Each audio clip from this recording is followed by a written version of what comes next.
नमस्कार दोस्तों। मेरा नाम है विजय कुमार। आप देख रहे हैं कॉमिक्स पिटारा चैनल को। तो चलिए दोस्तों, हम लोग कॉमिक्स पढ़ रहे थे सिंहासन मेरा, जो कि भोकाल की कॉमिक्स है। और इसका पहला पार्ट मैंने अपने चैनल पे अपलोड कर दिया है। पहले पार्ट में मैंने इस कॉमिक्स को 20 पेज तक कवर कर दिया था। अब इस पार्ट में इसके आगे कहानी को शुरू करते हैं, और उसके लिए तुम्हें अपनी शक्तियों से ऐसा प्रबंध करना होगा कि विकास नगर त्राही त्राही कर उठे। करोगी ऐसा? हाँ हाँ हाँ हाँ, मैं करूंगी। शाबाश। मैं तैयारी करता हूं कि विकास नगर में मचने वाली तबाही को रोकने के लिए विकास नगर में ही ना रह पाए भोकाल। टन। अखंडनाथ बजा। मुझे जाना होगा। भोजन तो करते जाइए। टन। नहीं तुरिन, अगर मैंने भोजन करने में समय गवाया तो वो अखंडनाथ की उस ध्वनि का अपमान होगा जो मेरे कानों में पड़ रही है, और ऐसा भोकाल को कदापि स्वीकार नहीं। जल्द ही मैं आ पहुंचा हूं। श्रीमान, आपको क्या कष्ट है, बताइए। मेरे बच्चों को बचाइए महाबली। उसे एक राक्षस उठाकर काले खंडहर में ले गया है। काला खंडहर? काला खंडहर तो राज्य की सीमा के पास स्थित है। कोई बात नहीं, कहीं भी हो, आप धीरज रखिए। मैं आपके पुत्र को लेने जा रहा हूं।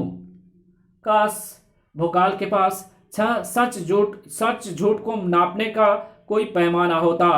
भोकाल को विकास नगर से बाहर भेजने का काम मैंने कर दिया। अब देखते हैं बाकी का काम होता है या नहीं होता। दूसरे काम के होने की शुरुआत बहुत ही रहस्यमयी ढंग से हुई थी। अरे, ये यहां अचानक अग्नि का गोला सा कैसा प्रकट हो रहा है? ओह नहीं, ये अग्नि गोला तो अब मानव का आकार ले रहा है। मानव नहीं, शैतान बोल। अग्नि शैतान। ये अग्नि शैतान किसी विनाश के उद्देश्य से यहां प्रकट हुआ है। समाप्त करो इसे। ओह, हमारे अस्त्र उस तक पहुंचने से पहले ही भस्म हो गए। अब वो हमें भस्म करना चाहता है। ओह, वो तो भीषण अग्नि वर्षा कर रहा है। आदेश दें, हम क्या करें? मुकाबला करो। तब तक जब तक या तो ये अग्नि शैतान समाप्त नहीं हो जाता या हम समाप्त नहीं हो जाते।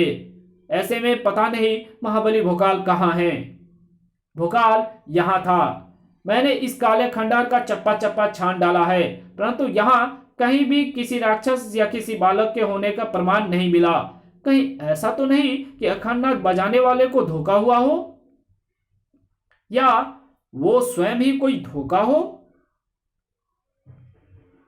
अचानक वातावरण में गूंजी एक आवाज ने भोकाल की तंद्रा को भंग कर दिया। यह आवाज कैसी? बड़म। कहीं दूर कोई भीषण विस्फोट हुआ है, जिसके धमाके की गूंज यहां भी सुनाई दी है। ओह नहीं, धमाके की गूंज की आवाज तो राजधानी की तरफ से आई है, यानी विस्फोट राजधानी में ही कहीं हुआ है। ऐसा हुआ होगा तो अनर्थ हो गया होगा। अनर्थ से भी बड़ा अनर्थ हुआ था राजधानी में। ओफ, ऐसा विनाश, ऐसी तबाही कैसे हुआ? ये किसने किया? बुराड़ी के राजा गुब्राल ने। यही नाम लिया था यहां पहुंचे उस अग्नि शैतान ने। मुझे कोई समाप्त नहीं कर सकता। महाराज गुब्राल तुम्हें यह संदेश देना चाहते हैं कि उनकी अधीनता स्वीकार कर लो, नहीं तो विकास नगर में मचेगा एक ऐसा भीषण विनाश जिसका छोटा सा नमूना तुम सब अभी देखोगे। इतना कहकर उसने यहां अग्नि ज्वालाओं की ऐसी वर्षा की कि हम लाख प्रयत्न के बाद भी उन अग्नि ज्वालाओं को विस्फोटक बुरादे तक पहुंचने से और फिर वो भीषण विस्फोट होने से नहीं रोक पाए। बड़म। आई। क्रोध से भोकाल का रोया रोया कांप उठा। तेरे कारण विकास नगर में जो प्रलय मची है, तुझे उसका हिसाब देना होगा गुब्राल। मैं आ रहा हूं तुमसे यह हिसाब चुकता करने। भोकाल से पहले उसकी खबर गुब्राल तक पहुंची। भोकाल आ रहा है, आने दो। यही चाहता था मैं। इसी के लिए ही तो ये सारा खेल रचा गया था, और इस खेल का अंत होगा भोकाल के अंत से। और भोकाल का अंत तुम्हें करना होगा। नहीं, मैं ये मौत का खेल नहीं खेलूंगी। खेलना होगा, तुम्हें ये खेल खेलना होगा प्रिय।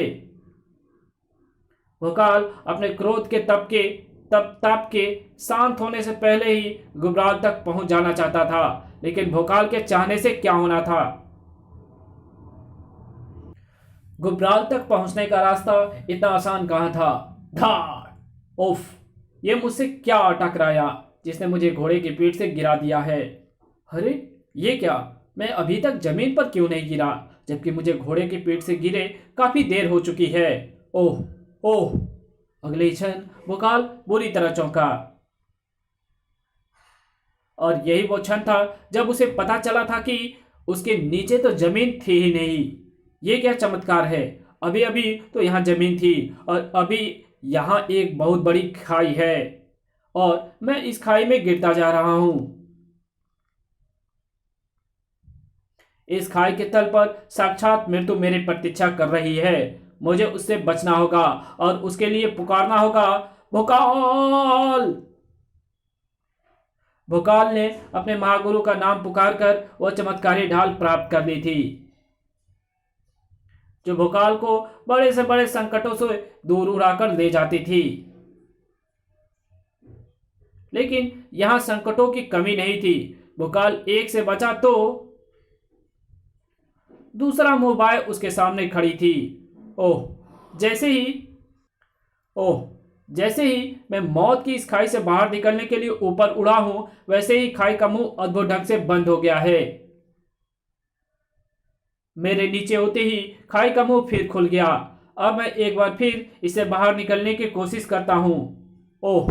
मेरे ऊपर आते ही वो मुंह फिर से बंद हो गया। इसका मतलब कोई ऐसी शक्ति है जो मेरे शरीर का ताप पाते ही खाई से बाहर निकलने वाले रास्ते को बंद कर देती है। मगर ऐसा है तो निश्चित ही इस खाई में मेरी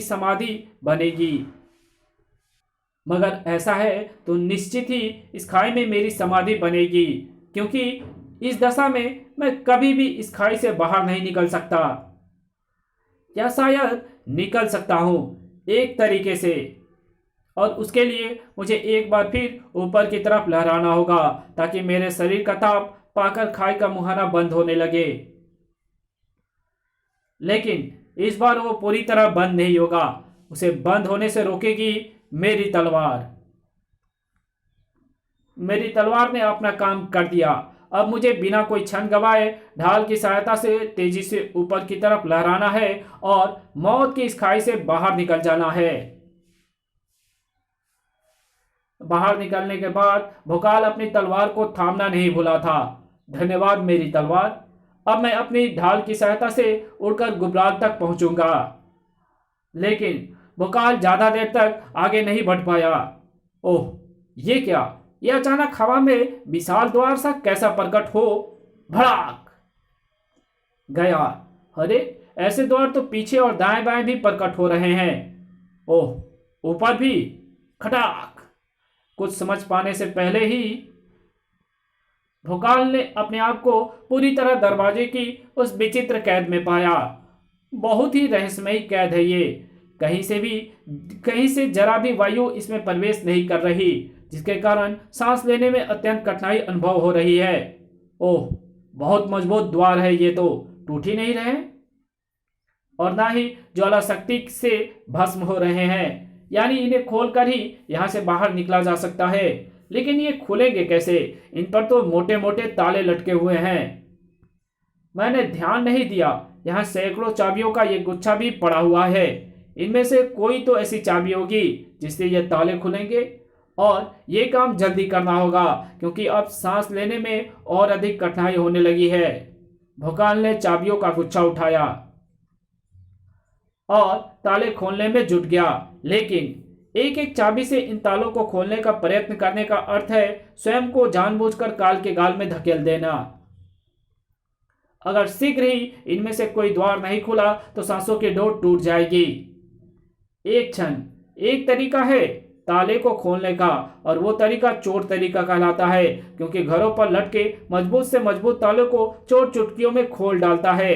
और ऐसा करने के लिए वो चाबियों का प्रयोग नहीं करता, बल्कि ताले के कब्जों को खोलता है। मुझे भी यही करना चाहिए। तलवार को औजार बनाकर भोकाल उस तालों को अवैध तरीके से खोलने में जुट गया। अपनी खोती जा रही सांसों को बटोरकर, मौत की नींद से बेझिल होती जा रही अपनी आंखों को खोलकर, जल्द ही खटाक एक हल्की सी आवाज के साथ ताला खुल गया, और इसी के साथ विद्युत की सी तेजी दिखाकर भोकाल द्वार खोलकर बाहर निकला। ओफ, बचा, बाल बाल बचा। ओफ। भोकाल ने तुरंत ही अपनी सांसों के साथ साथ अपने मस्तिष्क को भी संयत कर लिया। मुझ पर हो चुके 2 भयानक आक्रमण बता रहे हैं कि गुबराल मुझे रास्ते में ही समाप्त कर देना चाहता है। मुझे अब अत्यंत सावधानी से आगे बढ़ना होगा। बढ़ भोकाल, बहुत सावधानी से आगे बढ़, लेकिन तेरी कोई भी सावधानी तेरे काम नहीं आने वाली, क्योंकि इस बार मैं तेरे लिए ऐसा जाल बिछवाने जा रहा हूं जिससे तू क्या, तेरी आत्मा भी बाहर नहीं निकल पाएगी। आगे बढ़ता भोकाल अचानक चौंका। अरे, ये क्या हो रहा है? एकाएक वातावरण धुंधला सा कैसा हो रहा है, और ये क्या हो रहा है? इस कहानी को यही खत्म करते हैं। इसके आगे कहानी पढ़ेंगे इसके पार्ट 3 में। तो मिलते हैं इसके तीसरे पार्ट में। तब तक के लिए बाय। अगर वीडियो अच्छी लगे तो इस वीडियो को लाइक कर देना, चैनल पर नया तो चैनल को सब्सक्राइब कर बेल आइकन को प्रेस कर देना, और जहां इस वीडियो की जरूरत हो वहां पे इसको शेयर जरूर कर देना। Thanks for watching my video.